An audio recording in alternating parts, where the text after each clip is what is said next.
Hey everyone, in this video, I'll show you how to connect Herofx to Tradelocker. This process is super easy and only takes a few minutes. Let's get started.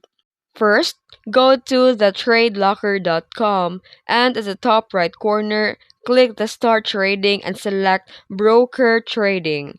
Here you can scroll down the list and you can use the search bar and find the Hero FX and click it. And here you'll be redirected to the Hero FX website. If you already have an account, just log in.